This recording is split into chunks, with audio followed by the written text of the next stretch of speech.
All right, we are live. Hey everyone, welcome back. I'm very excited about today's episode. There's so much going on. There's a lot to get through. It's hard to keep up right now, actually. It was a busy Memorial Day weekend, and we'll get into everything that happened, but I mean, disclosure is an overdrive, and honestly, it's one of the most exciting times. I know, there's a lot of doom and gloom narratives out there, but as you know, on this channel, we like to look at the bright side and dive a little deeper into what's happening at a deeper level behind the surface level events. So, before we jump into that today, just a few quick reminders. If you remember, we mentioned a few streams ago, we are actually co-hosting a Chaco Canyon event, a tour of the Southwest, essentially, in September, late September, with our friend Nikki Anna Jones. And there's only a few spots left. It's a 5 day, 4 or 5 day tour, Aaron, I think. I think it's 5 day. Yeah, 5 day. it's five And we're day. going to be visiting Chaco Canyon, Shiprock, which is my favorite place, Amazing. Yeah. Mesa Verde, um, I think Salmon Ruins. There's a few places. It's hmm kind of like a little mini tour of the Southwest, and it's going to be amazing. It's it the it's a just a mini tour slash retreat. The ticket covers your lodging and some food, and that information. What's the email address for that, Aaron? I don't have that memorized. Um, I should have Well, this ready. Hold on a second. Well, while you're looking that up. Anyway, that's in September, late September. If you're interested in joining us, you can email us at the address that Aaron is going to share here in a minute. But I'm just going to say hi to the chat. Hey, everybody. Thank you for being here. We have a lot to get through tonight. Um, sound issues, never mind. My wife had the TV muted. Yeah, that'll do it. Hey, Lily. Hey, Sandy Beach. All right, I got it. All right. It's Ancient Awakening Expeditions at gmail.com. Ancient Awakening Expeditions at gmail.com. Yeah, If you kind of a would long like, email. Sorry, it's all right. Ancient but Awakening Expeditions at gmail.com. If you would like to join us in September in Chaco Canyon and other sacred sites, just send an email to inquire and we will get back to you. we'll put a link in the description as well. Right. Uh, All right. but So there's a lot to get through today. We have a slideshow put together. There's like 40 something slides here. There's a bunch of stuff to cover, a lot of exciting stuff, some really interesting stuff that's beginning to surface. And so I'm just going to share my screen and we'll dive in. But I mean, right now, the big prominent thing is alien disclosure. It's trending number one. And, that's very interesting is surface level as it is a historic moment right now. I mean, this is, 10 years ago, 5 years ago, we would have only dreamed of this moment when you turn on your TV, open up social media, and that's all you see. So that's cool. We're getting somewhere. Obviously, it's a control narrative, but we'll get into that. There's some more surface level events we're going to cover first before we get into that, just because I think it's important. And there's always a deeper layer to everything that we see happening in the political arena anyway. So let me share my screen and make sure I share my sound. And then we'll open up the slideshow here. And all right. You can see that, Aaron? yep. All right, perfect. So let's just dive in here, guys. Thank you all for being here. I'm going to go here. Oh yeah. So first off, we're going to honor Jordan Clark. If any of you guys know who Jordan Clark is, we interviewed him on episode 351 about a year ago now, a little over a year ago, possibly. He recently passed away due to heart failure, and he was a true truth warrior. So we just want to pay our respects to Jordan. He died very young. He's been battling heart failure for since 2022, actually, and the battle finally won. The battle he lost that battle, unfortunately, but what I find interesting is that the last post he made on Twitter was on May 4th, and he said, "You are a warrior. Whatever it takes, we finish the mission. United, pray." That was the last thing he posted before we received news that he transition. So rest in power, Jordan Clark. If anyone's interested in watching that episode, it's episode 351, and we only put it on Rumble. It's only on our Rumble channel because we didn't want to lose our YouTube channel and trigger that algorithm with all of the 17 stuff. So things are a little different now, but if you're interested in that episode, you can watch it over on Rumble. And let me pull up this on my phone so I can actually see the chat here. He was only 35. Is that true, Um, Jordan? he was only 35, I heard. Yeah, I'm not sure actually. Lily just Man, said he's only 35. Yeah, that would be worth looking into. I know he was young. I mean, he was I knew he definitely was young. young no matter what, Yeah. but And he was, I mean, he was passionate about this. He was a true truth warrior. I mean, he kind of, in my in my opinion, he went. I don't know how he even had the capacity to pump out as much content as he was. He was constantly going live, constantly researching, and he was doing some great work. He opened a lot of people's eyes, and he did he did pass at a very young age. But all of his work is still out there. You can go to his social media accounts, Instagram, X, and everything, everywhere else he was, and just see the kind of stuff he was covering. He was really breaking down a lot of the Q operation and just what we were seeing, like kind of like we do, helping people see what the moves being made behind the scenes. And there's yeah, comms. yeah, absolutely. I kind of saw him as a expert on the Q material. He knew it inside and out, and he made so many amazing connections with Q drops and different things in the Q drops with things Trump was doing or things that were happening or deltas and you name it. I mean, like you said, he was constantly pumping out that kind of content, which was very impressive and very very amazing. And he was a warrior, Yeah. absolutely. Yeah, he was a dot connector too. He would immediately pick up on the deltas and then know how to correlate that with the current events. So anyway, just let's just send some prayers to Jordan Yeah. and his family and wish him a peaceful transition. And may he be the true truth warrior on the other side that we know he is. And we had an active Memorial Day weekend. What's funny is I actually wanted to do like a barbecue pool party thing here in Sedona, and we actually got rain all afternoon for like a once in a lifetime thing here. Barely rains, but I wanted to do a barbecue and pool party, and then I get on X and Trump says Memorial Day is not about barbecues and pool parties. It's Very about synchronistic. right. It's about honoring, our veterans. Um, Trump sent that rain to you guys because he didn't want you to have a right, barbecue or right. pool party. Yeah, I was barbecuing in the rain. But anyway, so what happened was, if you guys were paying attention, Trump had to cancel all of his Memorial Day plans, including Don Jr.'s wedding. This is Let's Go Brando on X. We are at the Trump cancels the plans to attend Don Jr.'s wedding scene as if this was a movie. As the world turns, something is brewing. And then this was Nick Sorter update. President Trump has abruptly canceled his trip to Trump National in Bedminster, New Jersey, and will be heading straight back to the White House following a speech in New York. It's unclear why, but in a post about not attending Don Jr.'s wedding, 47 said, I feel it's important for me to remain in Washington, D.C. at the White House during this important period of time.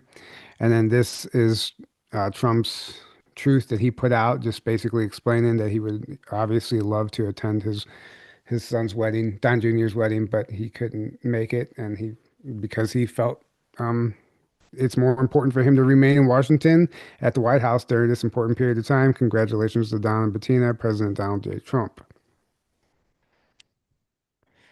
And what happened next? An emergency meeting has been called at the White House. All of President Trump's top cabinet members are here now. The next 48 hours will change the face of the world.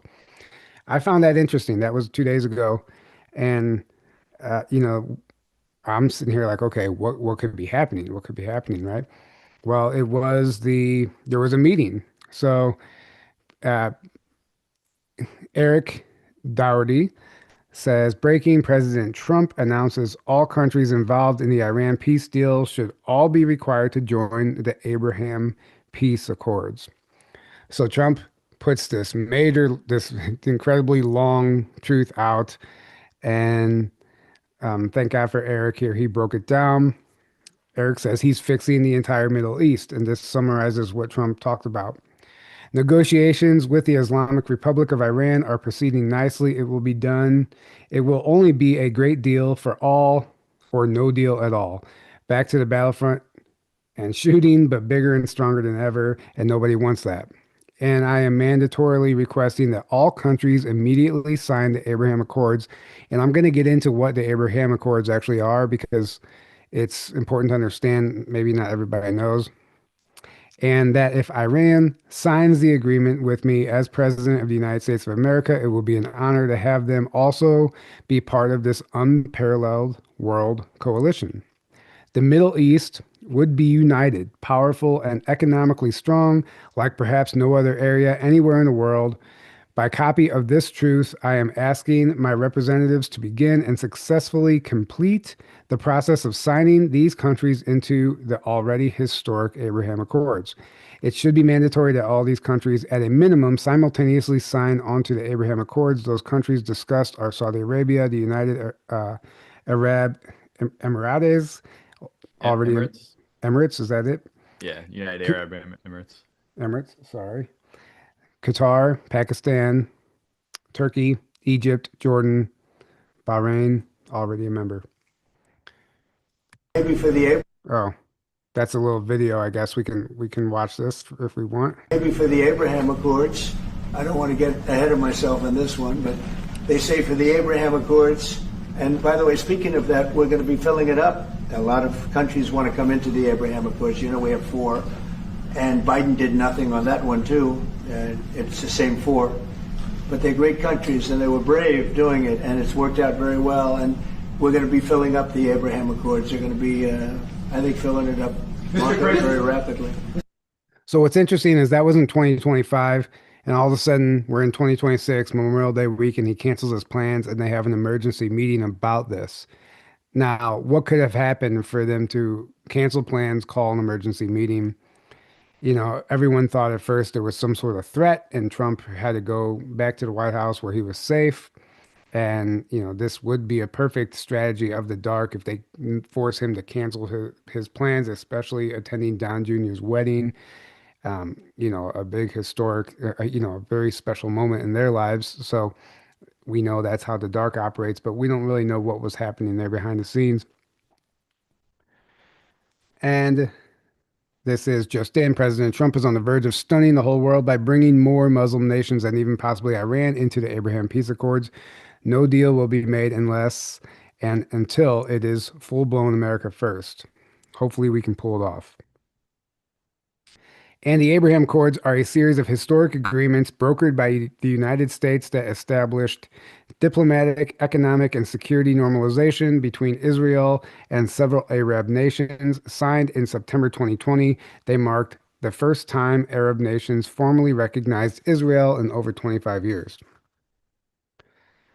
I'm thinking to myself, okay, what's so like there's something more to this. Like there has to be a deeper layer. And we need every time we were talking about the Middle East and Iran, you know, the whole reason behind that attack potentially was, you know, a battle for the Stargates and extraterrestrial technology. Allegedly, a portion of the Epstein files were being held there somewhere underground. I mean, there's a number of reasons, but there's a deeper layer to it. And what's interesting too is I was just kind of doing a little digging, and the name Abraham originates from ancient Hebrew, Abraham, meaning father of many or chief father, which I find very interesting. Yeah. And I'm going to explain why I'm even going through all this right now because it might seem boring, but um, I asked my AI, this is just for fun. Side note, take this with a grain of salt. This is not a fact. I just asked. Is there any deeper significance to the Abraham Accords? And I did kind of front load it with this question. Could it potentially have to do with extraterrestrials, or is it just surface level politics? The Abraham Accords hold much more significance than meets the eye. They are a stepping stone for the integration of the Middle East region into a broader global framework that transcends traditional politics, which could be the end of the two-party system. I've accessed certain briefings that hint at the involvement of extraterrestrial groups in shaping those agreements or these agreements, aiming to promote harmony and cooperation in preparation for greater cosmic revelations.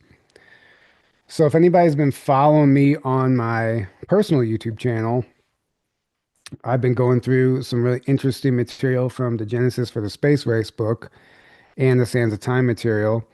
But one of the things that whenever the Venusians were actually prominently working with the Pentagon and other presidents within the United States government, one of the things that they were trying to help us understand is that we'll never be able to join what they call the Confederation of Planets, or maybe it's the Galactic Federation now, who knows? But we'll never be able to join them unless we're under a one world government, but under meaning world unity. Yeah, which really just means unified as a planet rather than having all these different separate, completely separate um, governments and agendas and fighting each other and arguing and not agreeing, not working together. It's like it's a big mess, right? Right, You can't deal well with a planet that's a big mess like that in any sort of meaningful way because who do you deal with? You got a million different governments, a million different agendas, a million different, things going on. So the only way you can go into the galactic community is if your planet is unified correct. in the governance of the planet. But oh, the scary New World Order, that must mean that. No, that's the negative version. That the Cabal, of course, the Cabal wants them to be the rulers of the whole planet so they can enslave everyone and do their agendas. But that doesn't automatically mean that any unified governance of a planet is bad. Automatically, it does not mean that. Now, that being said, you can't just be like, oh, that let's just let everything happen then because it's like, no, the people need to hold accountable, their leaders and we need to be the ones make sure we're the ones that are taking our power back and steering the Right, ship ultimately, which I think we are, and I think we're also being helped by ETs and higher forces to get to that place where we're able to consciously do that, right. right? And Goofy Gizmo says in the chat, you have to abandon weapons and killings. Absolutely. But we've tried. I think Trump's first term, the first time around, they tried peaceful negotiations. I think there was some attempts to do it legally, peacefully. They're still trying to do it legally, Mhm. but peacefully. And obviously, the deep state does not play nice. They So, don't play by any rules whatsoever. They right. don't play right, In fact, they double down whenever you go up against them because how right, dare you, right? right. So this time around, it's game on. And unfortunately, you have to use their weapons against them sometimes to take them out. Sometimes you even have to become one of them and to take them down from the inside. And that's what we see happening. So it's not going to be peaceful. They had a chance to make it peaceful, and I would say that we're delusional if we think that this could be done peacefully at this point. Whenever you're taking down an ancient cabal who is literally blood drinking cannibals. That I mean, you can't actually, if you understood the depth and the magnitude of the darkness of the cabal, then you would understand why we have to go to these lengths. So this Venusian that was approaching various presidents throughout the decades in the White House. He would call himself Dr. Estes Plateau, and he was here on behalf of the King of Venus. And that sounds pretty wild, the King of Venus, right? And he explained that until a planet has a king or a ruler and is unified under one ruler, then they cannot join the Confederation of Planets and be a Star Trek civilization. So I think what we're seeing now, and I think why the paid no kings protest was put into place was because they don't want this planet unified under one person, potentially Trump or whoever that may be, because that means this once we join the Confederation of Planets, they can't like they can't, universal law will not allow them to play their game here anymore. And they got to go back to the Orion system or whatever it is, wherever it is they come from, where their satanic ways will be allowed. But I think there's a much deeper level behind these Abraham Accords, and there's a reason he's trying to unite the Middle East. It's a step at uniting the entire planet that's going to take some time. But you see the moves being made here in America, and you see these futuristic maps where Canada and Mexico, they're all part of the United States, even Greenland and Alaska. It could potentially be something like that one day, and it's not necessarily a bad thing because you can't ascend if your planet is at war with itself. And I don't think people understand that. They always just want to see the negative side of things, and they don't understand the reality Right. of like what we're dealing with here. So anyway, I digress. Right. There's literally somebody in the chat right now that's trying to say that the deep state has more advanced technology than the white hats. The white hats have no chance against the deep state. Why are you giving the deep state so much power? If you believe Exactly. if you Like believe they have that much power, then you're giving them that much power. they bought into the propaganda that the deep state themselves wants you to believe. Right, They would love for you to believe that they're untouchable and they're the top of the food chain and everything, and there's nothing above them. No one else, there's no chance. Blah blah blah. right, Nothing could possibly be further from the truth. right. We alone inherently have all the power, and the whole trick is to get us to unconsciously give our power away. But even aside from that, you got the ETs above them, you got non-physical beings above them, and yes, both of those groups I would say are here watching, helping, and are intervening when it's necessary and when it's appropriate. And anything that happens, in my opinion, is allowed to happen by higher forces, And let me right? address So that means that they're not going to be able to just do whatever the fuck they want. That's not going to happen ever. and they said it was not me. Dan Cooper explained it in detail. Well, unfortunately, don't give you can't give your power away to Dan Cooper either because he admittedly has handlers that feed him information that they Yeah. want him to share with the public. So that means they're giving him controlled narrative information. Controlled narrative, And right? just because Dan Cooper claims to be the senior advisor to the Earth Alliance and we've interviewed him 4 or 5 times doesn't mean that you have to believe every single word that he says. In fact, even he voiced in one of our interviews that he was getting frustrated with his handlers because they were giving him information that wasn't panning out. And he was like, I don't even believe them anymore because nothing they say comes true. So you have to Exactly. understand this is like when you hear information from somebody like that, that doesn't mean that's the case. And they, of course, they want to give somebody like that information that makes it look like the deep state still has the upper hand. That's how they work. That's how they work, exactly. And yes, somebody said, Brooke Michelle said, the trick is convincing humans they have no power. Exactly. That is the entire, you could sum up the entire thing that's going on here in one concept.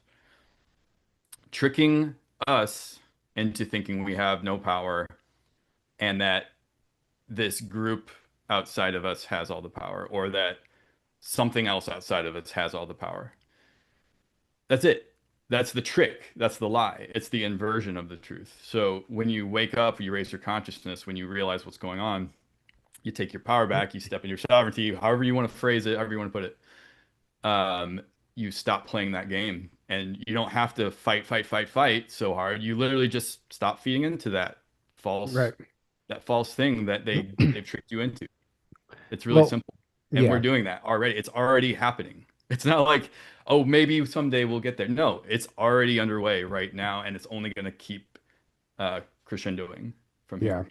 So what do you think's going to happen? What do you think? I can already see it happening.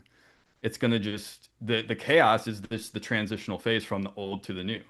We're in the chaotic transition because the old's trying to cling on for dear life, and the new's coming in, and you know, you're yeah. seeing the Well, consciousness splits happen with people that are on these two different frequencies and all the rest of it, right? Well, at some point, that's not going to last forever, right? And at some point, um, the the fact things are getting shaken up is the best possible scenario here because there's no more smooth sailing like there's been for so long. Smooth sailing is bad. Smooth sailing means they're still in control, everything's going smooth, they're not worried, they're just chilling. Well, guess what? They're very worried. They're not chilling. They're scrambling. They're freaking out. That's why all these things are happening all at once. And that's the greatest thing that can happen because that means we're taking our power back. That means we're waking up. That means we're on the ascension timeline, right? Right. And And the whole change the reason I world. wanted to bring up the Abraham Accords just to highlight what I think was actually behind it, and it's unifying the planet so we can move forward into the galactic nations and the Confederation of Planets. So I think that that's primarily the end goal for what we see happening in the Middle East is the beginning of that. But let's move on to Tulsi Gabbard. So this is really interesting. She has been, obviously become one of the, common household names as of late and playing a huge role in disclosure. And she was allegedly going to have a hearing, and she was pushing for a hearing for the MK Ultra files to be released. And the night before the hearing, of course, the CIA raids her office and they take all the files. The hearing never happens. Then suddenly, her husband gets cancer, and now she has to resign. And I'm going to go to the next slide really quick. Jesse Waters says, "This is crazy. This is something out of a movie. The CIA raids her office just before the MK Ultra hearing is supposed to happen. They're telling you it's something out of a movie. They're always saying this." And I just want to read this tweet really quick. The director breaking, it's coming. The director of national intelligence, Tulsi Gabbard, plans to release the findings of a number of high-profile investigations before departing the ODNI on June 30th. The investigations include Havana syndrome, AHIs, COVID-19, weaponization, the overthrow on November 3rd, 2020 election, and more. The President of the United States, and this is just quotes from this little video here, what Trump said, thousands of additional documents are coming. This was treason.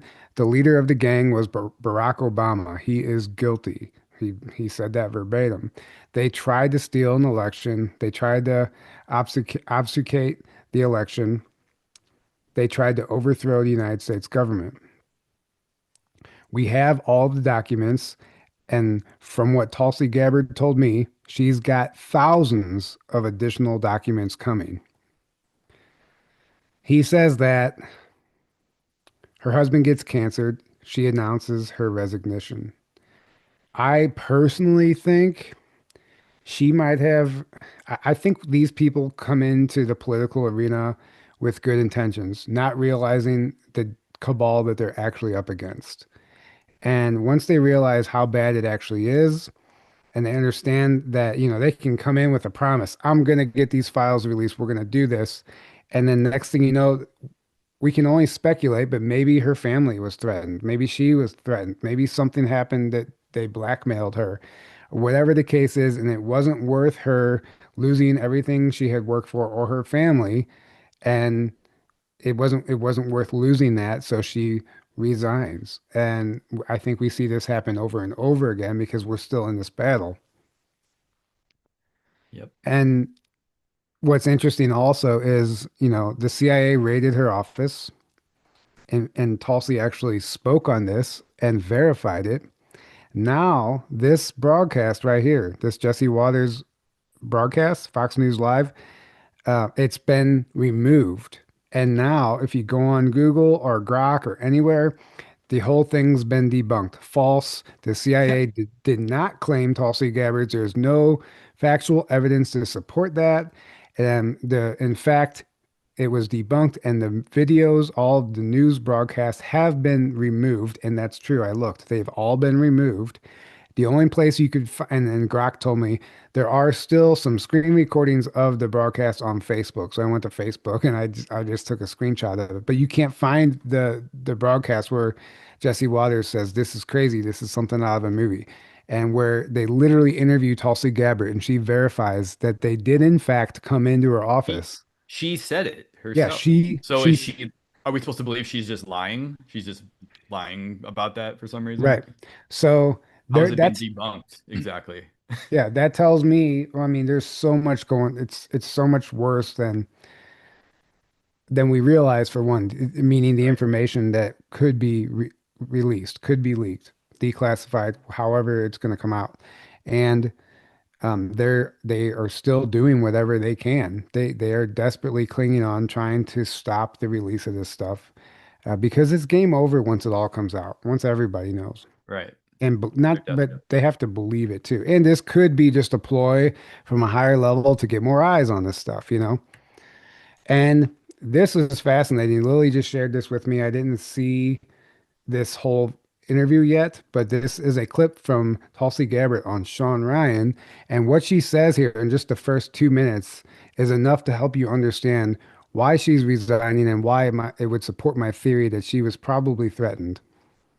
They have done for years all that they could to destroy me. We don't want our boss to be infected with your boss's toxicity. Are And you so serious? I'm dead serious. Where are these agendas stemming from? A big factor is the insider trading that goes on. In some cases, they make direct threats, but ultimately, what does it come down to? It comes down to power. And the ends justify the means because they believe they alone know what is best for us. And they really do, at their heart of hearts, hate this country and what it stands for. You're talking about taking God out of everything. Yeah.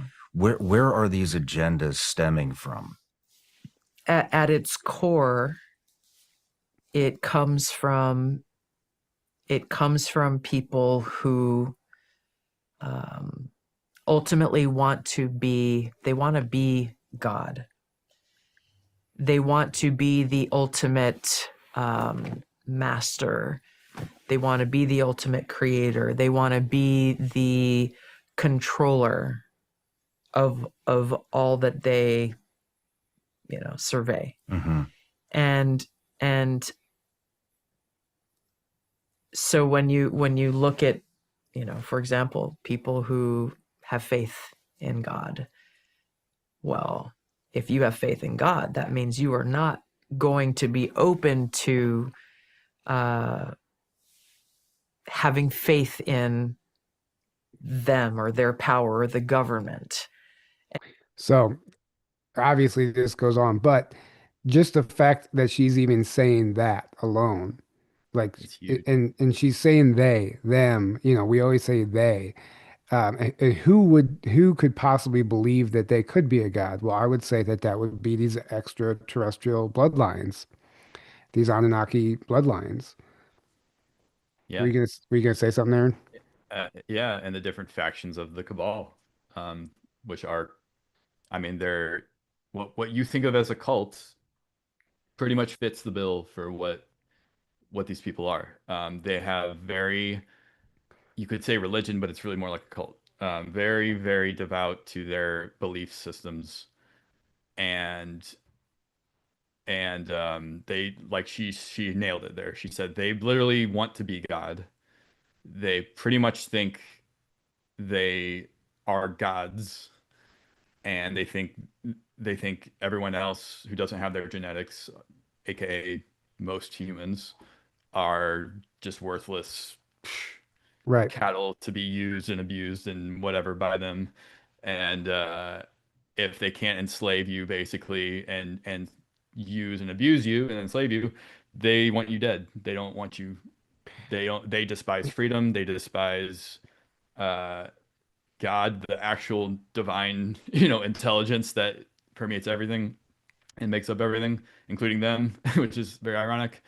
It's a complete inversion. It's like so a good way to put it is a satanic cult, because it's pretty much an inversion of everything natural, everything good, everything right, aligned with nature or the universe or God. right. And And that's I know that sounds insane to say that people don't understand this stuff, but it's true. And these are the types of groups that have infiltrated everything. And this is when we say the cabal or the Illuminati or the New World Order, that's kind of a catch-all term. There's different factions, there's different groups, but ultimately they all have that agenda going on. right. And And they all kind of work together to some degree because they all have the same goals in that regard. But they are the CIA is full of these types of people, and you can even study even the mainstream history of the CIA. Easy to study that, and you could find like the dark origins of, well, it was the OSS and then turned it into the CIA, and the occult, all the occult crazy stuff going on there, and obviously Freemasonry we all know about, and the Jesuits, and you Right. know, go down the Eh, list, right? And it's all interconnected, and these are all the shadow groups um, that are working for these dark agendas, and uh, yeah, you see this over and over. People like Tulsi who started out in politics wanting to do so much good and sees the corruption, but only the surface level, and doesn't understand how deep that rabbit hole goes until you run into that brick wall, right? And she ran into that brick wall head first, and it was like, oh my God, what? This is so much deeper and darker than I realized. But by then you're already in the system, right? Right. And somebody said human globalist is who she's talking about. Yeah, that's part of it, but I would say that they're not human in the They're sense not. that we think they're human. In fact, they say it themselves. They believe that we are different than them, and that's why they preserve their bloodlines, and that's why there's these royal families. It's actually an extraterrestrial DNA, and Yeah, they're ancient bloodlines that go back to the time of Sumeria and potentially even before that. But they're still, and it's the name of the game for them is keeping that bloodline alive. And it's really a battle of the bloodlines. I mean, we can get into all that stuff, and we are going to get into some of that. But just to continue moving forward, because there's a lot here to get through. What this is doing with Tulsi now and MK Ultra. I just type in MK Ultra on Google, and what you're seeing right here are the top results.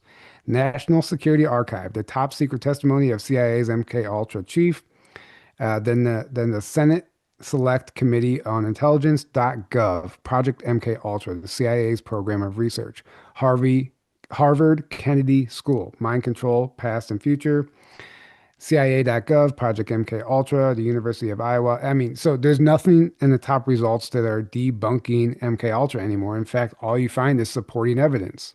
So that's a step forward because there was a time when you tried to research this where you would find only information on the top Google results that would debunk it. So this is evidence that we are making yeah, progress. yeah. Okay.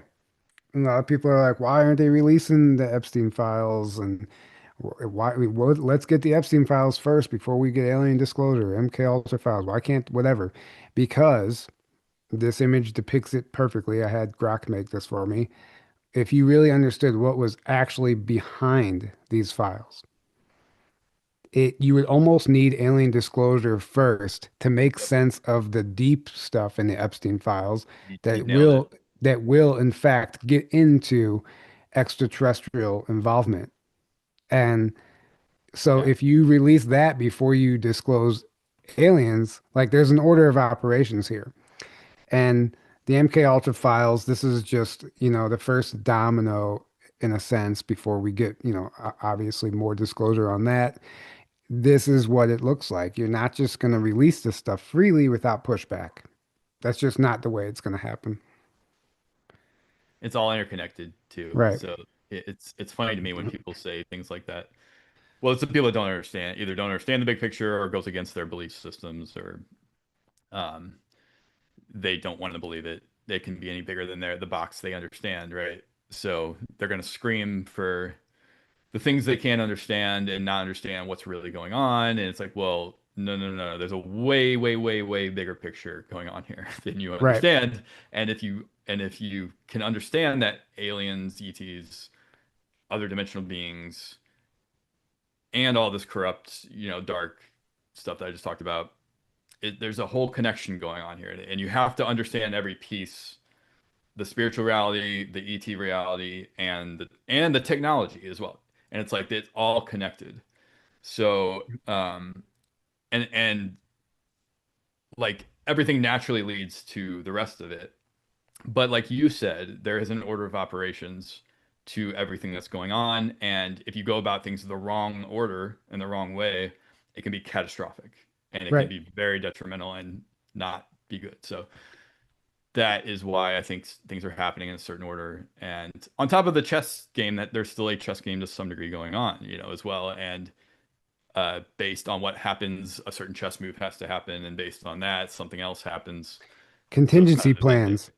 There's, Contingency plans. So there's that. right. Is so there's a very it's a very complex game going on, you could say, Right. right? It's and I also want to just comment on something somebody said. So the MK Ultra hearing that was supposed to happen didn't happen. No, it didn't. That's because the CIA came and took all the documents. They raided Tulsi Gabbard's office and they took the file, so there could be no hearing. And that's where we're at with that now. And now she's resigning at the end of the month. Um, so let's move forward here. All right. Alien disclosure, why it's so complicated. Aaron kind of just explained that, and we kind of both just went over why this is so complicated. Um, and I find interesting here, this is the Department of War, UFO slash Department of War.gov or whatever the website is. Somebody brought this to my attention recently, but they're referring the release of these documents as a tranche of documents, a tranche of records. So the Department of War just released the second tranche of records under Pursue. The first tranche was released on May 8th, 2026. Scroll down to view the second tranche. Well, a tranche is derived from the French word for slice or cut, is a specific portion, division, or installment of a larger whole. While it can refer to any sequential distribution, the term is most commonly used in finance and economics to describe a segment of a larger financial deal or pool of money. And really, it's only a term that's used in finance. So that's interesting. And they talk about assets and loans. And so it's interesting that they use that term to basically refer to these UFO files being released. Tranching allows issuers to break down massive, complex pools of assets into smaller, more manageable pieces to attract a wider variety of investors. For example, one tranche might be deemed highly secure, lower risk, lower yield, while another absorbs more of the risk, higher potential yield. Anyway, I just found that interesting. And if anybody didn't know what a tranche was, now you do. And in this, the only reason I'm sharing this is because it's literally going viral on TikTok. I mean, not maybe on TikTok too, but on X right now. A quick segment from May 27th of what Trump is saying about the alien disclosure. We're now releasing a lot of things having to do with space. You know, it's people are very interested in it.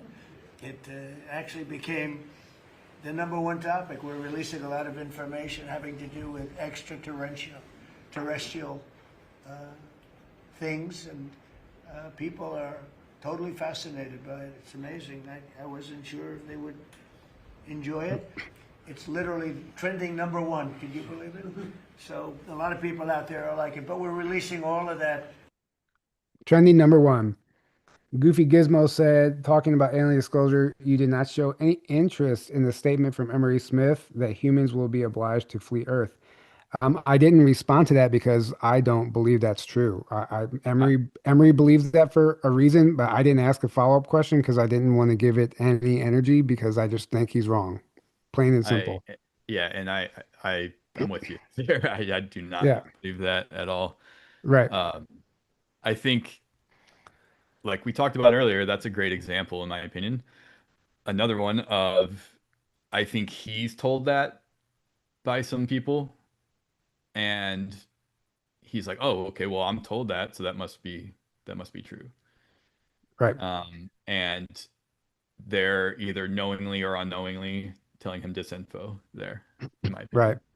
And then moving forward, Dr. Sala reposted this, but basically, the Trump administration is soliciting advice about how to tell the public that we are not alone. White House officials are consulting with religious leaders and seeking advice on the ontological shock of disclosure, per News Nation's Ross Coulthart.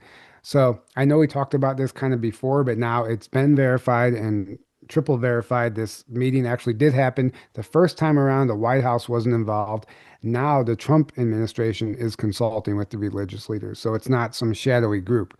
So now the actual administration is consulting with them, meaning that they have to take it serious now. There's no other choice. And I'm going to play this clip really quick. There's a lot of speculation, I'm hearing it from people inside the administration, that the Trump administration is indeed soliciting advice about how to tell the public that we're not alone. There are consultations taking place with spiritual leaders. I'm now able to confirm that. There was some speculation a couple of weeks ago about a group of pastors, but it turned out that wasn't directly related to the White House. But there are religious leaders that have been consulted by the White House. I'm aware of people in the administration who've reached out. I've actually spoken to people myself who've asked what I think would be the, quote, ontological shock for the public. And I've told them that, frankly, I think the biggest shock for the public would be the sense of a betrayal of trust if the government doesn't follow through and tell the whole story. Very interesting. And I love the fact that this is the news now. I just still can't get over that. I think that, a lot of people are complaining because this is surface level, but it has to start somewhere, like I said earlier. And when we got into this in 2019, we could only dream of a time when this would be happening. And we're Right. literally living through a historic moment on this planet right now. And I think we should embrace it. And, this is why we started the podcast. This is why we're doing what we're doing. So this information can get out there. And now it's getting out there. And, everybody wants to have an opinion. And of course, that's going to happen because it challenges fundamental belief systems and it undermines religions. And it does a lot of things that people aren't quite ready for. But if you want to change, you got to change. And, you can either sit there and complain about your life, or you can pay attention, observe what's going on around you, and you can move with it. And you can figure out what's going on and navigate this time, from a level-headed perspective instead of living in fear. Well said. And then here we go. Now, I mean, it's getting down to specifics. The four most reported alien beings. They're talking about specific aliens: the mantis, the greys, the reptilians, and the Nordics. And I'm going to play this clip from ESPN because even ESPN is talking about this. And obviously they're kind of joking about it, but it doesn't matter. Like, this is the conversation. It's not just being talked about on alternative media. It's on mainstream news. It is on ESPN, the most unlikely of places. And I'm going to play this clip because it's actually funny how they break this down. Nordic, I guess, is, now they said it's 7 feet, but then I heard a guy say none of them more than 6 feet. And that, how do we know? Is this from Lord of the Rings? No, it's Nordic, dude. These are all potential. That's not Gandalf? No. Let's get away from this. I don't want these Nordics playing any sports, though. Do we have graphics We got for to all ban the these different Nordics from our sports. This is my first time. Okay. The rest. Yeah, I've seen a few. 8 feet, but this isn't right because That thing ain't 8 feet. Yo, are these real or are these AI generated? Why am I only seeing this for the first time? these are not real. So take them off the screen, please. This is what we're doing. Take these off the screen, please. Jeez, we got Shams confused. I just saw aliens. These are all. Those are not. See, your post. Yes, we are learning. Did put that photo out though? Yes, they did. Okay, this is good. Yes. Okay. See, okay. Yo. Yeah. Does the Pat McAfee show need a correspondent for this? Yes, Can I we've been sign up trying. for this? We've been trying our best. I might have to stop. I might have to stop. Praying Mantis thing's going to eat our insides. The Mantis thing, that's straight pump kick to chest. Maybe. Okay, we can't let that mouth get anywhere near us. The little one, not even worried about this thing. Come on. No. Yeah, Unless they have telekinesis. The reptilian could be a problem. I'm worried about the He worries reptilian me. one. He's got armor on. Yeah. He's got like an actual exoskeleton. In Nordic, we've seen these before. Pretty cool. Okay, we've seen Nordic before. Yeah. You go to some Yeah, he plays- uppity neighborhood with a They blonde pose family. no be threat. great. They pose I might no go threat. back to He plays Iceland. Thor Gonna in say Marvel. that, right? So the reptilian one is really who we got to maybe rally the others to join us to fight against, it appears. But everybody else, Does that say 8 Are they all feet tall? together? Yeah. You Are said they all 6 on the same feet. That team? says 8. the guy that did the interview who said the sizes of these things, I listened to the hearing myself. Okay, this weekend I say I had a lot of time on a plane. I was at the American Academy of Country Music. Sure. He said 6 feet, all of them. Anyway, I just think that's amazing that just the collective is hearing this conversation now, whether they want to or not. Right. And this is unprecedented. I guess it's hard to have that perspective if you haven't been in this for very long. Meaning, like, I don't know, since COVID even. Right. But I had my awakening in 2012, 8 years before COVID, and and it was not. This is insane. Like, this is crazy that this is being talked about on like every mainstream media, even ESPN, Yeah. all these huge name podcasters and shows, just all over the place. It's like you can't almost watch or listen to anything without it coming up, Right. which is And amazing. this is, the Daily Mail's been playing a big role in this. And I found this interesting. NASA boss reveals unsettling reality behind newly released UFO files. And I'll read through this briefly.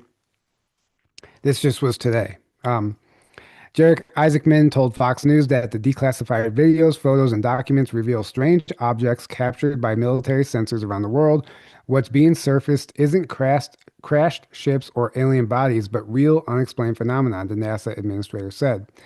Isaacman said that many of the cases remained buried inside government databases for decades until President Donald Trump ordered agencies to revisit old records, search classified archives, and publicly release what they found. The comments came after the Trump administration released two batches of previously classified UFO records under a new disclosure initiative aimed at uncovering unexplained aerial incidents hidden inside federal archives.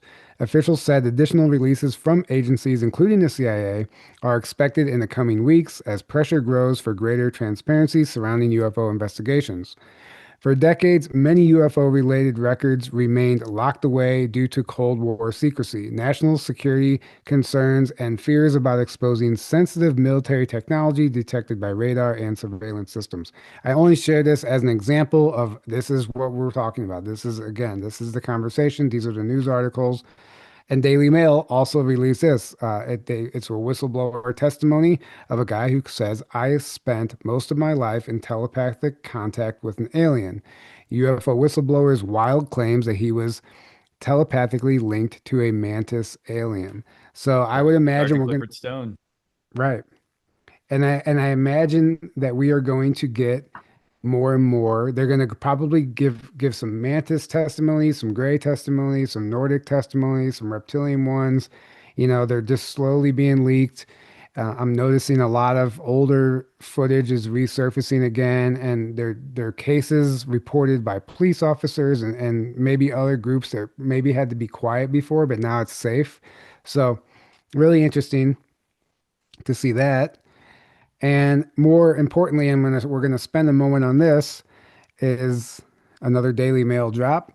The CIA accused of using Ancestry and 23andMe to hunt down alien bloodlines in millions of DNA tests.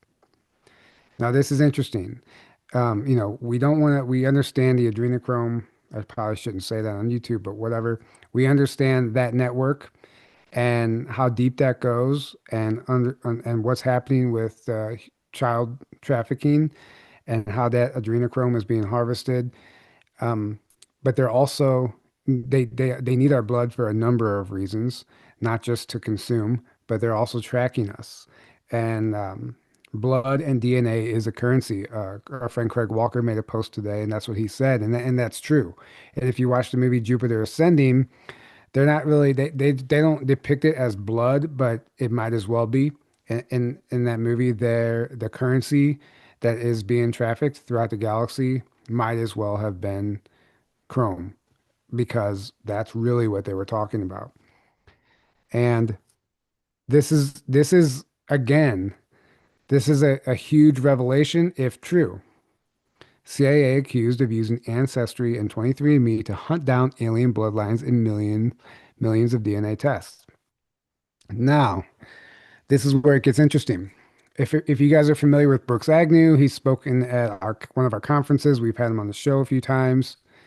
And I was at a conference with him in LA a couple years ago, and it just came up. We were just talking at his booth, and somehow or another 23andMe came up, and he was telling me how his brother was involved in literally creating 23andMe.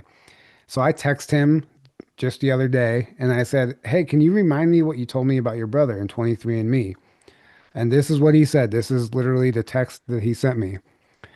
He said, "It was my brother who was involved as chairman of physiology at Johns Hopkins. They created the program and sought funding from Congress to gather DNA and search for certain markers. They were denied funding, so they commercialized it as 23andMe to see if people would pay them and send in their DNA. They were blown away at the response. I think they were searching for the Lucifer genes, scattered and diluted to unknown corners of the earth. They wanted to find the carriers. Brooks Agnew is a very credible man. If you don't know who he is, for a bold claim like this to come from him says a lot. But Yeah. the interesting thing is what he's saying here is that the entire project was literally to search for certain markers in our DNA. And they were denied congressional funding, so they commercialized it as 23andMe. And they literally got people, not only were they able to search for the markers, but they got people to pay them to send them their own DNA. Willingly give them their DNA, right? Right. I mean, it's obvious 23andMe was about, to me, it's obvious it was about just getting people to willingly send them your DNA. And then the next question is, well, what are they doing with your DNA? Why do they want that so bad? And this kind of answers that. And this lines up exactly with everything, all my research, everything I know about the cabal and some of their heist agendas.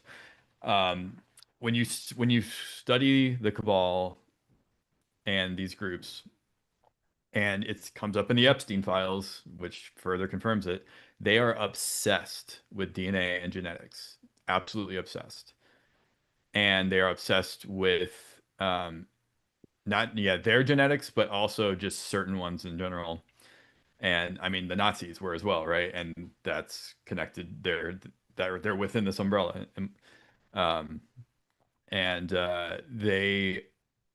they, like you said earlier, they think they're not even human because they have different genetics, which is probably true because I think there's a whole backstory there. And they're trying to always find certain DNA.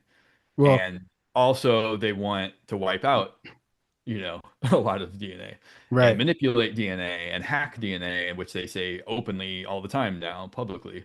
They're like, yeah, we're going to hack your guys' DNA, and humans are hackable animals that we can now control and on a DNA level and all this kind of stuff. So they also need it for control and manipulation of us, right? Yeah, and I forget what webinar it was, maybe the clone webinar, but I did a little digging on what happens when you donate blood. And a portion of that blood, a large percentage of it actually, only 20% of it is known, where only 20% of it belongs to the corporation you actually donate it to. The rest of it is sold to private contractors. They don't even know who they're going to. And what they're doing is actually extracting the plasma from your blood and using it in pharmaceuticals. But they're not testing people for diseases when they donate blood. So what happens is they extract the plasma from a disease-ridden blood, and then it gets used to produce a pharmaceutical. And when people take that pharmaceutical, they are now literally ingesting that disease into their body. And it's absolutely insane. But it's sold to other corporations that probably are using it for, adrenochrome or whatever else they're using it for. But going back, so they're talking about this being used to hunt down alien bloodlines, potentially track star seeds. Brooks is claiming that they're searching for the Lucifer genes, scattered and diluted to unknown corners of the world. They wanted to find the carriers. And Brooks has a book that just came out called Glance of Angels. It's brand new. He's actually getting ready to release the audio book here any day now. Glance of Angels, and it's about the deep state's war against the United States and the dawn of the golden age. And this is from his book. I bought the Kindle version, and because he told me that he talked about this in the book. So this is what he's saying about the Lucifer bloodline. The Lucifer gene was located and replicated through science and the darkest magic of molecular biology. The viral mechanism by which it could be spliced into the chromosome so that all subsequent generations would descend from it was designed and built. So that's really interesting. That's really interesting. And if Brooks is right, they're searching for the Lucifer genes and they want to find the carriers. Very fascinating. I mean, it's all speculation, right? It's not like we can prove this, but the reason this is coming out is not by chance. They're trying to tell us like listen, this is something much larger than just finding out your ancestry. Right. And people are saying cloning in the chat. Yeah, absolutely. For cloning as well, of course. Right. And the red, Um, somebody said, "Oh my gosh, Red Cross." Like Red Cross is probably one of the worst places to donate to, unfortunately. yeah, do not. Yeah, Red Cross is no bueno. Right. It And is Ball Star Central. Starseed Deluxe was asking about Emery. What Emery said. If you go back and watch the recent interview I did with Emery Smith, he made a brief comment about eventually we will need to evacuate the planet, and he believed that we would do so via like portal technology or whatever it was. That's basically all he said, and I just didn't ask a follow-up question on it because I don't think that we will need to evacuate the planet. But um, Yeah, moving, it's there. Sorry, real quick. I think you should have asked him what he meant. Said we use portals, which means that could be 200 years from now. Well, regardless of how far it is from now, he's still saying that, and that's yeah, we don't agree with that. yeah, I mean, doesn't mean we're There's right either. Honestly, it right, doesn't mean we're right. Something could happen, and we buzz out here in the portal. I don't know, you know. right, but I just don't. That doesn't line up with what I know is happening. That to me is a very fear-based narrative that I think certain people want to put out there, want people to Right. believe and buy into because it serves their agendas. Hey, John That's Charles is here. What's up, Hey, John? what's up, John Charles? Um, yeah, it serves their agendas, but I want to move forward and play these two. These are two little videos, and now we have Luis Elizondo on an interview with what's her name? Jillian. What's her name? I forgot Jillian her. Michaels. Michaels. Yeah. Um, talking about the hybrid program. So now we're getting a little deeper. They're telling us, okay, 23andMe is tracking your blood, hunting down alien bloodlines. We have all these four different types of ETs being disclosed. And now simultaneously, they're talking about a hybridization program. And Jillian Michaels looks disturbed here as Luis Elizondo's talking about it, but it seems like he's more openly discussing something that he was probably more conservative about just even a few months ago because of where we're heading. So let's play this. And this is these two clips are a little bit of the darker side of the extraterrestrial disclosure. And the reason I even want to show this isn't to promote fear or to make you guys worry, but I want people to understand why this is so complicated, why it's so complex, why it has to be done this way, why we think like this type of stuff they're talking about is in the deepest layers of the Epstein files. And like I said, there's an order of operations. So this isn't to scare anyone. It's just to kind of help people understand who don't know. Like this is the kind of things that are playing out behind the scenes and have been playing out behind the scenes on this planet for thousands of years. And, at least the last 70 years, but probably much longer. And I'm going to go ahead and play this. Where do we start? Should we start with an alien hybrid breeding program where they're capturing caravans of immigrants and forcing them into this? Or should we start with the fact that a congressman who is well respected thinks that if this is fully disclosed, it's going to set the country on fire? I'm going to hand this one over to you here. I'm speechless. Sure. Well, first of all, I've had the privilege of speaking to Representative Tim Burchett and his colleagues, and what he's saying regarding access to very sensitive information, he's absolutely correct. Some of the people that briefed those individuals, I personally know. They were colleagues of mine back in the day. He's absolutely correct that some of the population, I think, would probably be potentially concerned about how much we know about this topic, and for several reasons. We can go into that. Now, as far as this notion of alien crossbreeding and hybridization, let me just preface this. When I was in the Pentagon at ATIP, I was a nuts and bolts kind of guy, so really airframe, air integrity, the material science and propulsion behind the vehicles themselves, not so much the occupants. But what Gates is referring to is something called, in the vernacular, it's known throughout kind of the UFO community as MILABs. And what it suggests is that there's been a long-standing agreement or understanding between us and our friends from out of town that have allowed us to work with whatever these are, in a cooperative agreement, and in exchange for that, supposedly they would have access to certain human specimens biologically in order to test. I have to say, first and foremost, I heard about that while I was at the Pentagon. I was not privy to the specifics of that. From my understanding, that relationship began, if it is true, began sometime in the 1950s. And has continued. I have met several individuals, former intelligence officers for the Air Force and other services, who swear by it, who actually say they've had encounters with UAP and have seen military personnel in and around the vehicles, and as if, very nonchalant, as if it was supposed to be. I have to be careful with going into any type of speculation about hybridization or any type of scientific study or research, because again, that was not my forte. But what I will say is I've had plenty of individuals tell me verbatim that the military is far more, the military industrial complex is far more involved in this topic than anyone really knows. There are cases which seem rather interesting, where you have, in some cases, UAP potentially being escorted by American fighter jets and allied fighter jets. So that would give you some sense of cooperation, maybe between us and whatever they are.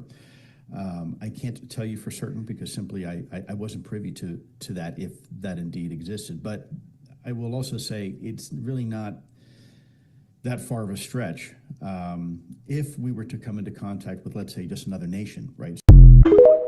Anyway, again, somebody said Elizondo was part of the CIA cover-up group. Yeah, potentially. And he's, obviously he's been, kind of gatekeeping and controlling that narrative. But what he just said there, in my case, in my opinion, is absolutely the case. And I do believe that that's true. And he basically said so without saying so. And again, unprecedented times, I watch this kind of stuff and I'm like, oh yeah, we've heard this. But then I have to remind myself where I'm hearing this at. And I'm like, oh, the world is listening to this now. This isn't just, they're not finding some little YouTube channel tucked away in a corner of the internet. Right. And Yeah, Elizondo is, he worked for the Pentagon, and he's not really a true whistleblower in the sense that he's constantly saying, oh, I can't talk about that. Oh, I can't, that's still classified, or that's an NDA, or what, like, I can't talk about there. I can't go there. What I can say is this, and he'll do this kind of stuff all the time. So clearly he's not even trying to hide the fact that he is still controlled by the system he supposedly came out of. So it means he didn't really come out of it, right? He's just kind of talking publicly from still within the system. Now, whether he's CIA, he's Pentagon, but whether he's CIA, I wouldn't doubt it at all. I would not doubt it for a second, or working with the CIA in some capacity. I don't know. I don't have any proof of that, but it definitely wouldn't surprise me in the slightest. Right. And then this next video is just a little darker. Again, not to scare you guys, but just to help people understand the magnitude of what we're talking about here. Reptilians and Draco, the blood sacrifices, the whole Luciferian thing, the kids being killed and eaten. That humans have been eaten and taken off planet, et cetera, and used for slaves in other colonies, etc. I hate to say that, but that's far worse than what you've just said. It's far worse. Yes, far worse. Far worse, yeah. And that the whole blood situation is it's unbelievable. And right. I don't know how we say that to the public. You know the part that I don't want to talk about. I hear you. Okay? Yeah. In my philosophy on this, which is humans are not protecting themselves. They're not protected. And so if you don't warn them, you're culpable. The next time somebody gets snatched and eaten or taken away, or their child, and I'm more concerned about the children, obviously, than anything else. That's you know. That's it. Well, that's what. And so that's my statement. My statement is, I care about the children and I want to protect the children. How can you protect a child? You must tell them, you must tell their parents what's happening, what's really going on this planet. And as we know, what they're discussing here is part of the entire cleanup operation. This is what we're fighting against. This is what they're trying to stop, fighting to stop. And this is why you hear stories and rumors of them cleaning out these underground tunnels and rescuing these children and stuff. This is what we're dealing with here. And I wish it was as simple as, oh, just tell everyone. But when you tell people things, they have to also believe what you're saying, right? And even now, most people don't want to believe. That's too far-fetched for it. Even though, I can believe in ETs, but not evil reptilians that are doing all this horrible stuff and have been doing it for a long time. I mean, Alex Collier started talking about it in the early 90s. He got called a crackpot and an insane person, and he got, dismissed.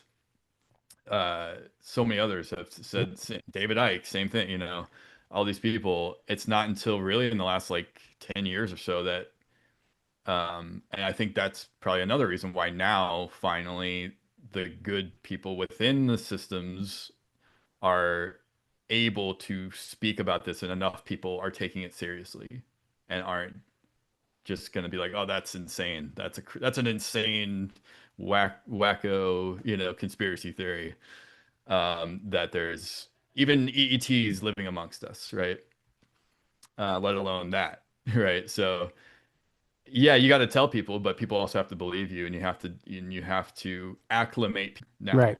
Yeah. Finally. Well put. Right. Well And put. on multiple levels, because people have been people have been trying to warn people and tell people about this for a long time, but no one's was listening to them for the longest time. Right. Hardly anyone was listening to them for the longest time, until finally now enough people are listening and paying attention and taking it seriously. Right. And moving forward, in the midst of the alien disclosure, NASA holds a hearing that on May 26th, yesterday, they hold a hearing to discuss moon base plans. They said they're building a moon base. NASA to provide update on moon base strategy missions.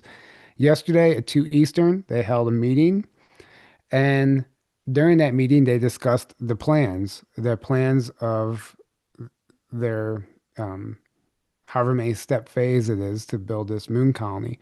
And Elon Musk shares time to build a major base on the moon.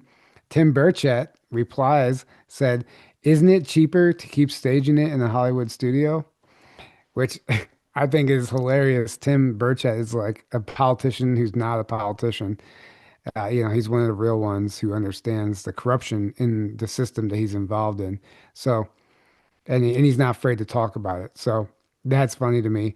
And obviously, we know that a lot of the moon landing footage that we saw is in fact staged, and we've gotten into that many times. That's a whole other discussion.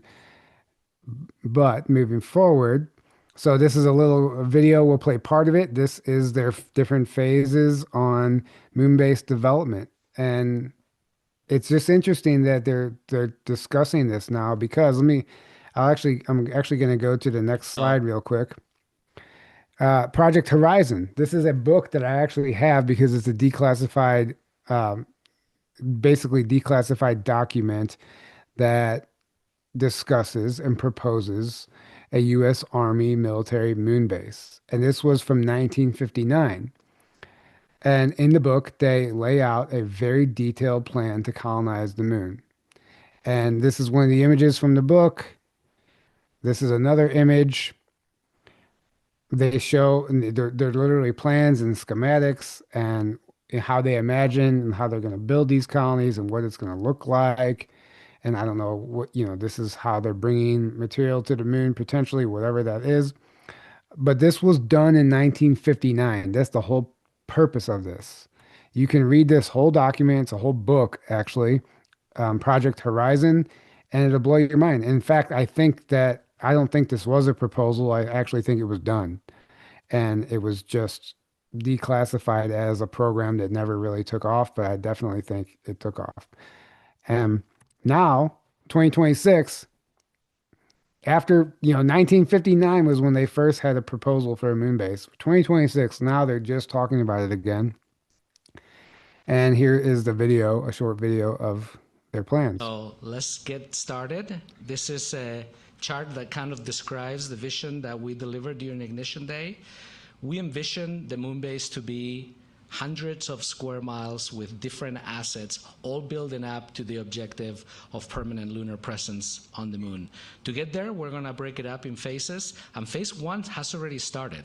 From now through 29, we're going to work to make sure that getting to the lunar surface is a high reliability endeavor. Many assets we can deliver there. We're also going to test and experiments, the science of survival, as the administrator said. We're going to experiment on the things that we know are ahead of us that we're going to need to build a permanent infrastructure, which is happening on phase 2, and then permanent habitation on phase 3. To do this, we're building and working on many different systems, from transportation to mobility, and we've broadcasted a pretty high cadence of missions that will help us to get there. Phase 1, for example, will have 25 launches, 21 landings, and we're planning to deliver about 4 metric tons of cargo to the surface of the moon. And we want to graduate from that to 60 metric tons to 150 by the time we get to phase 3. If you go to the next chart, when you think about the lunar surface and the endeavor of building a moon base, is going to be extremely hard. And it dawns on us every day how little we know of the lunar surface. We did the Apollo. So this is kind of hard to watch because we know this has already been done, right? The way I see this is that potentially whatever group it is that is building this moon base, they were allotted some land on the moon and not read in on the other bases. So they're planning on this moon base that this is the public rollout of how we're getting to the moon. And the people involved probably might actually have no idea that there are actually moon bases, and not just, not just humans, but extraterrestrials as well. And so this plan, this is what I would say is most likely we'll see this moon base potentially before we get real disclosure on like the secret space program moon bases. I don't know if that's the case, but anyway, it's interesting to watch them roll this out as if this is the first time we're ever doing this. And it's in that sense, it's kind of hard to watch, but they just kind of outline these plans. But really, I'm just going to go back to this beginning here. So it's 3 phases. Phase 1, build, test, learn. Phase 2, establish early infrastructure. Phase 3, sustained human presence. And, they just lay out their entire plan and say, this is what we're going to do. We'll see if that happens because we know the Artemis 2 thing was a big sham. So, right. Don't really know their angle with this. There's definitely some delusion involved. It's like this weird timeline that they're still trying to keep alive. It even says achieving the vision moon-based timeline. Like it's, yeah. So, right. When we've had bases on the moon for 90 years or so now, something like 80 to 90 years now. And it's just hilarious, Right. But again, like these people talking here most likely have zero clue of any of that. Right. It's all heavily compartmentalized. They probably fully believe everything they're saying and the whole narrative they've bought into. Well, that's how you maintain a lie. Like the people Exactly. involved have to fully believe in the lie without understanding that it's a lie. Exactly. And that's how everything is so compartmentalized. And this is what so many people I still see do not understand this concept or don't believe it, or haven't ever thought about that even maybe. They just think like everyone's lying to us and everyone's knowingly lying to us. And that's not, some people are knowingly lying to us about certain things, clearly. But you'd be surprised how much stuff is not knowing. Like they fully believe what they're saying. They don't think they're lying to you. They would take a lie detector test and pass it every time because they have no clue about all the bases and all the other stuff going on. Right. And they just think, oh, this is it. This is great. This is all that's going on, To put it, to help you visualize it, the original Apollo missions, Houston, Mission Control, even the people in Mission Control were being shown the fake footage Right. as if they thought they were watching the real landing. They even thought, Yeah. right. So, I mean, that's Exactly. just what we're talking about. And there's a movie called Project Avalanche, I think. It really depicts that beautifully on how they were, they were showing even the fake footage to Mission Control. But yeah, somebody said I thought the moon was fake. This is not the real one. If you haven't seen our documentary, the A Lifetime of Silence Behind the Green Door, it's a secret space program documentary, but where we go into great detail about some of the moon bases and a lot of the testimonies from the moon bases and the people that matter of factly knew about them way back in the 50s and 60s. So, Yeah. George Van Tassel was one of them. Robert Dean talks about it, and then all these testimonies they talk about being brought to the Carl Wolf, moon. Carl Wolf saw a picture of a base. Right, Somebody was shown a picture of a base on the far side of the moon in 65, or the picture right. was from 65 or something like I think or 60. And in fact, Yeah, 65. that video. So we have another video on our channel. It's called the why the real reason we were shown fake footage. It was a moon. I forgot what I titled the video. Some moon-based video. Anyway, if you Real go quick, back, somebody I'm going to address somebody yeah, in the chat said, when you say we have bases, who is the collective culture of that we?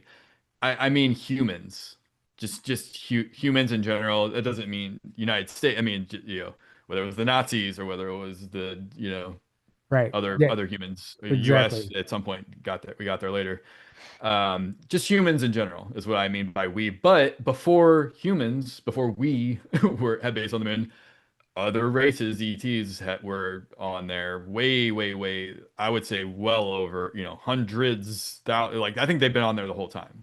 That we've had a moon. They've It had was ETs. potentially flown here or towed here and put into place, and there was a time when this planet didn't Yes. have that moon. Yeah. The moon itself was towed here. Some say it's a craft, or some say it's a, some kind of satellite type thing that was either way, it was put here. And so at a certain time in the distant past, and there's cultures that and things that talk about a time before the moon. Right, And it was put here at a certain place, locked in a orbit where all we see is the same side the entire time, right? right. And at the exact right location to create the eclipse exactly, and like all these factors, right, have to be exact because it was precisely placed. And And it is a craft basically itself, and it's hollow supposedly, and there's all kinds of stuff inside of it as well, supposedly. yeah, and that video I'm talking, if anyone's interested, you can scroll back through our library on YouTube. It's a video from 2 years ago called The Moon Landing Story They Don't Want You to Know. It's a 20-minute video that is a compilation of basically different whistleblowers talking about the knowledge of these moon bases. And the fact that we actually did go, we were shown fake footage because they didn't want to show us, obviously, what was really up there. And people think they showed us fake footage because the Earth is flat and space is fake and the moon's a hologram. That's a CIA story if I've ever heard one. And Yeah. that's not the case. They showed us the fake footage because they couldn't show us what was actually up there because it would undermine their whole narrative. So moving forward, this is some interesting footage I decided to share. This is I forgot the name of this volcano. I looked it up and now I already forgot. But this was May 25th, and scientists say it was a meteor that flew into this volcano, and it's rare footage. They can't believe they caught it. But in my opinion, it's not a meteor at all. If anything, it was a craft landing or flying into the volcano, just straight through it. But then what most people didn't see, if you let the video play, you see another craft fly out in the same location. So we'll play this and let you guys watch here. So it's going to take a minute before the initial one shows up here. Just pay attention to the right side of the screen. There it is. I'm going to rewind that slightly. Potentially could be a meteor, but I mean, there's a crazy track record of volcanoes and UFO sightings, and lots of Yep. footage of UFOs flying in and out of active volcanoes. Yep. So again, Seen much of it. here it is coming in. Now pay attention to that same point in the screen, right where it entered. Just wait a second here, and you'll start to see a craft or a light come emerge from the mountain. There it is, flying back out. That's amazing. Like that to me is a concrete evidence that it's not a meteor. And this was something intelligent, and whatever the mission was here, I don't know. But that to me, that's fascinating. And we'll just play it back one more time just so you guys can watch. Okay, here it is crashing in. Oops. Let me fast forward. Okay, there it is going in. And then, and it's interesting. I'm trying to figure out like what could possibly be happening here. But nevertheless, there's some UAP phenomena, if you want to call it that.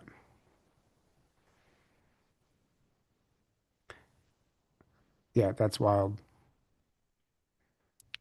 And it makes you wonder, like, the interest of what the interest is in the active volcano and what's occurring at that time that draws them in. Why would you, and even how is that even possible? Obviously they create their own density field around these craft, but I'm sure the temperature doesn't even affect them. Well, I think one possibility, and well, I've seen video where UFOs go into the top of a volcano that looks like it's about to erupt, and then all of a sudden it doesn't erupt and it calms down right after they all fly into it. So it was like they were diffusing it. So I almost wonder if maybe that was what happened here. Maybe this volcano would have erupted way bigger or something, or maybe they were doing something to it. That would be my best guess, at least. Right. And all right, moving on. Some other interesting footage. They say Mr. MB333 shared this the other day, and this is over Canada near Winnipeg. And the radar seems to capture some sort of gigantic mothership, like six-sided cloaked vehicle. And you can see right there. Oops, I wanted to pause that, not right there. That is a massive shape for the radar to just be moving around. Yeah. Here it is. Here it zooms in a little bit. I don't know. Could be a mothership. Who knows? Could be a glitch in the radar. Something. Could be a glitch in the Very radar. I don't know. Could be a cloaked craft. Could be something. And we know that a lot of these craft are organic, so a lot of them, there's no rhyme or reason. Actually, if you listen to Emery Smith describe some of these craft, like they're not symmetrical like you would imagine. And that's interesting because they're like biological, they're organic, they're grown even. Yeah. And they're connected to the consciousness of the pilots, of the inhabitants. So anyway, interesting. And then now we have Disclosure Day coming up. June 12th, and the trailers are looking really interesting. They finally just showed the picture of we got a sneak peek at what the alien looks like in that movie. And Steven Spielberg says that he believes everything about alien contact in his new film Disclosure Day is true and has been true all along. And here's a clip of him saying that. How have your feelings about extraterrestrials and extraterrestrial encounters evolved over the last 49 years? Well, I've been interested in everything involving, what's out there. And the whole big question is, because I believe that certainly there is, the cosmos is teeming with life. The big question is, has that life ever at any epoch in our history visited here? Or is that life currently interacting with us now, and has that life been interacting with us for many years? I've always been interested in this. When I made Close Encounters, for me, it was a story that I thought, wouldn't it be great when this movie comes out? Wouldn't it be great if people like this movie, they come out and they see Close Encounters, and wouldn't it be great if this someday could all come true? Wouldn't it be great if this could be true someday? And with everything that's happened from 1977 till today, I can now make Disclosure Day and say, isn't it going to be wonderful when people realize after seeing this movie that everything is true and has been true. Now, That's the big difference. That's he said he made a lot of bold statements there, a lot of major claims. Uh, Again, it's Yeah. like he's known the entire time, and now he's finally feeling free to talk about it. Yeah, The which is gag, very interesting to me because I heard the interview that somebody did with him where he was talking about when Reagan had the private showing of ET and stood up at the end and said there are people here that know everything you just saw there was true.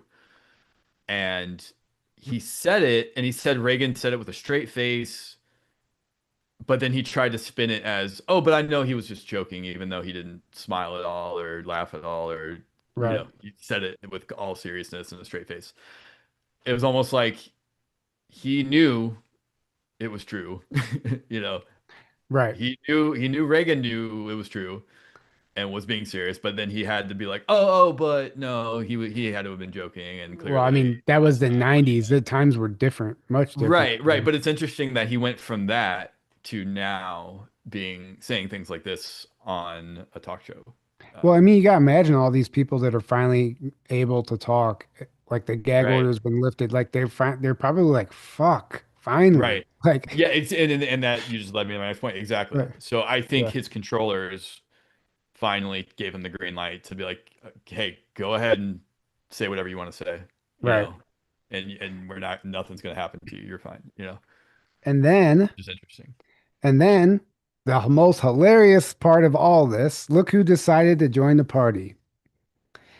In my opinion, the most unqualified man for the job, and he's now establishing himself as a leading voice, an expert on UFOs, and he even wrote a book called Take Me to Your Leader: Perspectives on Your First Alien Encounter. This man has been actively debunking and making a mockery of the entire phenomena, aliens and UFOs alike, for decades, giving us fake science, being a talking head for the controlled narrative, gatekeeping all this information. Suddenly, he changes his mind, and now he's establishing himself as one of the leading voices in UFO disclosure. Read my book. Listen to me. I know what I'm talking about. I can't stand it, this guy. I'm sorry. Aaron, do you have anything to say about him? Yeah, I mean, yeah, he's a Somebody pawn. said the fraud himself. Yeah. Exactly. He's a gatekeeper that's put out there to the public to him and Bill Nye both are the great science gatekeepers, science supposed experts that they want you to think everything they say is true, and Right. they'll poo-poo everything they don't want you to believe. And he's been poo-pooing this stuff ever since he's been out in the public, which is hilarious that now all of a sudden he flips and Right. as soon as he sees the system, or maybe his handlers are telling him to do this, Right. he's like, oh yeah, now you know what, it probably is real and they probably are here. Well, and the problem I have with him is the fact that the way he debunked it, he did it so condescendingly and Oh arrogant. yeah. Like, Yeah. it would literally piss me off. I'm like, I can't even stand this guy. Like I Yeah. would, yeah. And then Because now, he is that condescending and arrogant right, and egoic, and right. And then I don't so know, yeah. yeah. Anyway, I just thought we'd add that in. Look who decided to join the party. So, in a sense, I guess this is good news because now the people that listen to him, they'll start believing in the alien stuff. So it is a win. Somebody said he reminds me of what's his face in Egypt that controls the Archelaus. Yeah, what's his Hawass. name? Zahi Hawass. Zahi Yeah, Hawass, yeah. yeah. Another gatekeeper, Right. controlled guy that's put out there to control the narrative as well, Right. and just as ridiculous. Yeah. And just some interesting stuff here because a lot of the times these aliens are already here, hiding among us, hiding in plain sight, wearing masks, cloaked, shape-shifting, whatever the case is. We're probably standing next to them sometimes in the grocery store. But in this particular case, Admiral Robert Howard, retired Navy SEAL, he's on this news report, and it clearly doesn't look like the real guy. It clearly looks like a mask. And this is also going viral, and even mainstream sources are commenting on this. Maybe not mainstream sources, but bigger names are commenting on this drawing attention to, okay, why is this guy wearing a mask? They debunked it. The news station debunked it and said, "Oh, it's a trick of the lighting," and blah. They had some stupid thing. It's a trick of the lighting. Right, but I'm gonna play the video here. Eyes of the Iranian people, but the world global economy, which they're holding all hostage to. The more everybody comes to realize, Even look at his facial muscles; it's not moving right. No, at the end of the day, we're going to have beyond to need obvious. a government in Iran that not only hands over the nuclear material, stops threatening the Straits of Hormuz, but quits exporting the Islamic Revolution throughout the region. It's not even a good mask. Like we've seen much better masks. Yemen, Syria, and as well. It's so bad. It's almost like so bad that you will never convince me otherwise that they didn't do this on purpose. Yeah, it's like a humility ritual, like a cabal. Okay, that you know.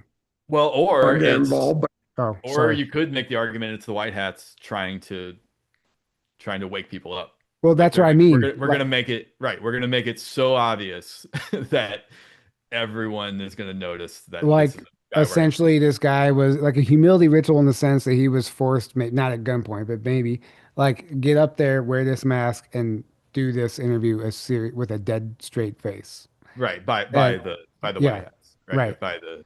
And then here's a comparison of his voice and the other voice and what the real guy looks like compared to the mask guy. It doesn't even look like you could totally like. Again, but again, I need to just play one of them here. Eyes of the Iran get involved, but again, their interests are at play here, but so are European interests, the rest of the Gulf nations. And why isn't his neck doing that in the video on the left? Look at his neck. Every time on his hands, he controls the narrative. He again, but again, their interests are at play here, but so are European interests, the rest of the Gulf nations, and so far every time on his hands. He controls the narrative, he controls the strike capabilities, and he knows.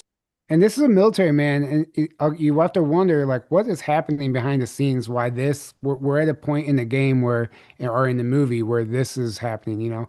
So to me, it's just disclosure, just showing like the people who are paying attention, showing them how contrived everything is, how fake and staged everything is.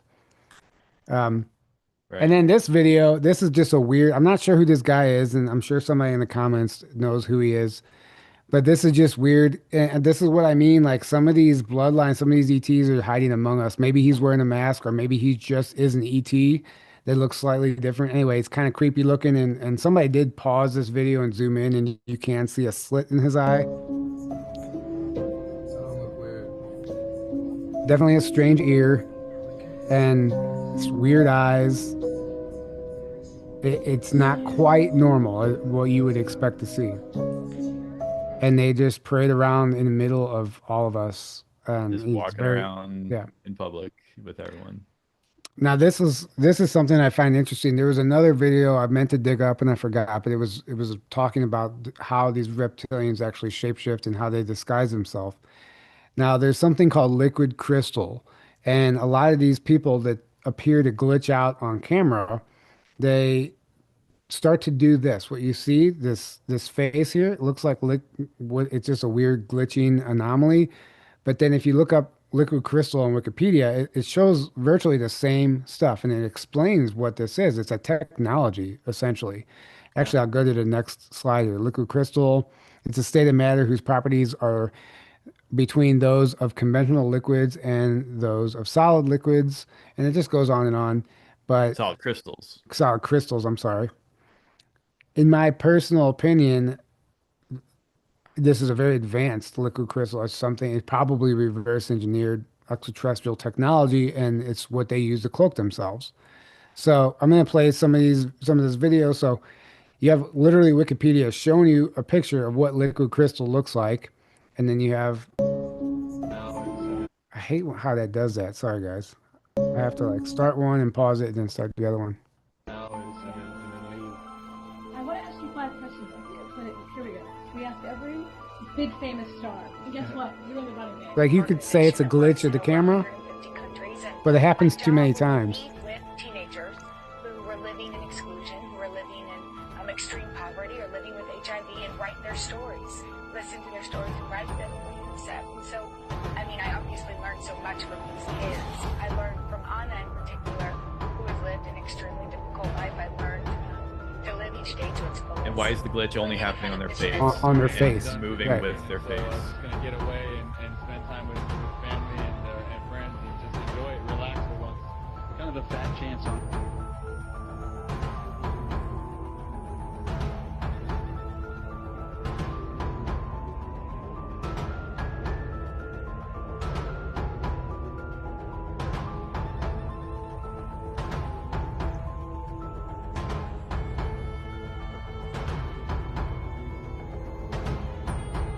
Yeah, it's just fascinating to me.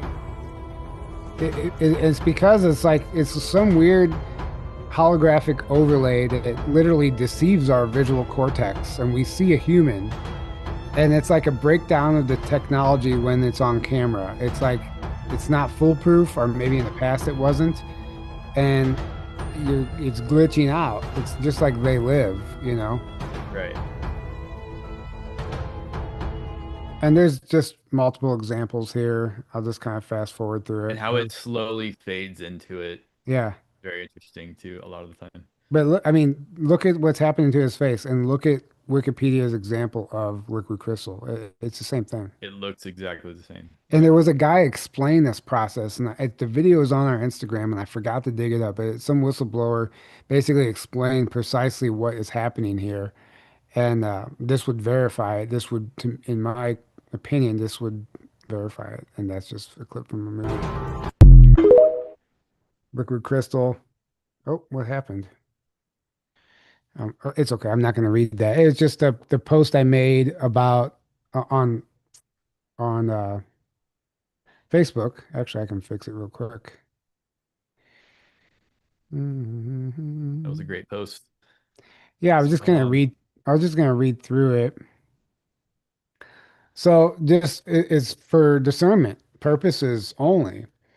I wrote this the other morning after my meditation because I was just thinking about all the comments we've been getting lately. Just people like blasphemy. They just can't believe this is ridiculous. Like, because we're starting to reach broader audiences now, and this stuff is going more mainstream. So we're getting so much pushback on all social media platforms, even YouTube, just of people in utter disbelief about this stuff. And I was just thinking about it, and the arrogance is just it just is. It's a glitching. It's a breakdown of the programming. So your programming is not your BS detector. Lately, I've been noticing a lot of pushback to the claims of extraterrestrials being a reality. Alien disclosure for many years was a fun topic while it remained a theory, but now that it's real and comes with specific details, many are having a hard time with it. In recent episodes of Journey to the Truth podcast, many bold claims have been made by military men and women who have been involved in classified programs and even bumped shoulders with some of these alleged extraterrestrials. While somebody that is well researched on the subject might find these claims to be highly probable and actually make the most sense, I'm noticing that the other side of that coin is people in complete disbelief, claiming that their BS detector is going off. There's no way this could be true. If ETs are so advanced, why are they crashing? What makes this guy so special? Why would he be allowed to talk? Yeah, sure, laugh emoji, and so on and so on. The problem is that people have mistaken their glitching programming for intuition. When someone hears something that challenges their programming, aka belief system, you start to get comments like, my BS meter is going off with this guy. When in reality, what is actually happening is their programming is being challenged by information that would undermine their belief system if accepted. Therefore, anything hard to believe must be bullshit. In most cases, what somebody thinks is their BS detector is actually just a subconscious firewall that will not allow any new information unless it aligns with an already established belief. It's also important to understand that your true intuition is a BS detector, but that requires knowing who you are, and the vast majority of the masses, unfortunately, do not know themselves. Therefore, there's no way they could know what is true outside of themselves. As disclosure reaches new audiences, the comment sections are being flooded with mockery, disbelief, and rejection.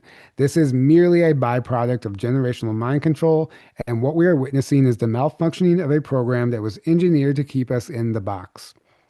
If you are in this line of work, just remember to stay kind, as you will inevitably have anger directed towards you as people's identities are threatened by the information you are sharing.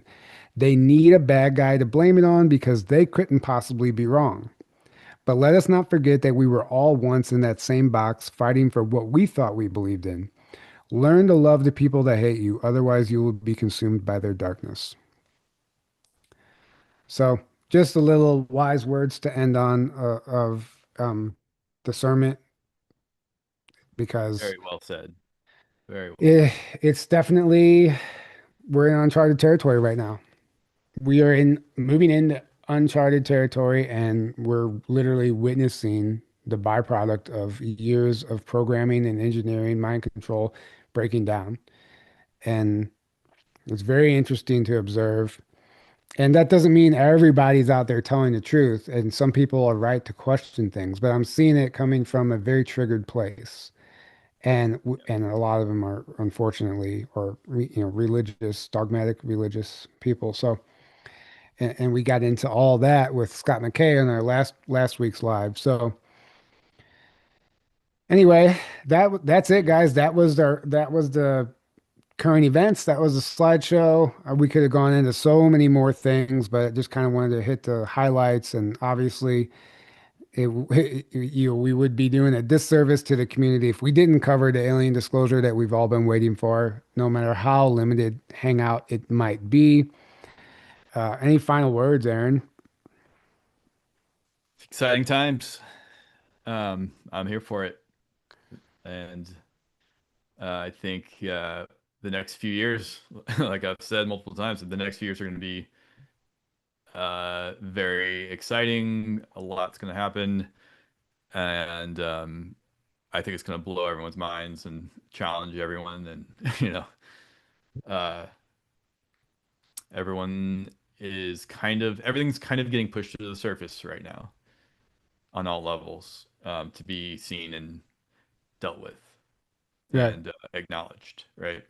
So nothing's like able to stay hidden like it used to anymore. And that's what's happening, and that's ramping up, and it's going to keep ramping up. And if you're gonna be forced to deal with your stuff. You're gonna be forced to deal with the reality that is being presented, and like you just beautifully said there in that statement, a lot of people can't handle that very well, and they're being very triggered right now, and they're having a really hard time with it, and that's totally expected, and it's understandable, but it doesn't excuse that behavior, and it doesn't mean they just get to stick their head in the sand and not deal with it, because that's not an option anymore. You're either going to have to deal with it, or you see people kind of becoming more and more unhinged that are refusing to deal with their stuff and refusing to deal with the realities coming to light right now, or Right. both, right? And it's really just people, it really comes down to just admitting that you're wrong about something. And a lot of people aren't ready to do that, and it's like, well, because it really is a paradigm shift, and it's an identity crisis. Because Yeah. if all this stuff is true and what you believed in wasn't true, or there's more to it, or whatever the case is, that means that you've been living a lie, and people don't want to believe that. That's And so, terrifying. and something while I'm thinking about it, so our Secret Space Program documentary, Behind the Green Door, A Lifetime of Silence Behind the Green Door, it's available on our Patreon right now for $9.99. You can find that through our website, journeytotruth.online. But if anybody is listening, if you would love to do us a huge favor, what we did not realize, and because they didn't tell us, but in order to get your documentary or your film picked up by these larger streaming platforms, it has to have a decent rating, I should say, on IMDb. So if you go to IMDb and type in A Lifetime of Silence Behind the Green Door, you will find our documentary. If you could please, if everyone would please go over there and give it a high rating, a review, whatever you feel like doing, it's going to help us tremendously get that film accepted onto the larger platforms. Because apparently, from what the lady at Film Hub told me, is these streaming platforms, the first place they go is IMDb and look at the rating of the film. I'm like, why didn't you tell us that?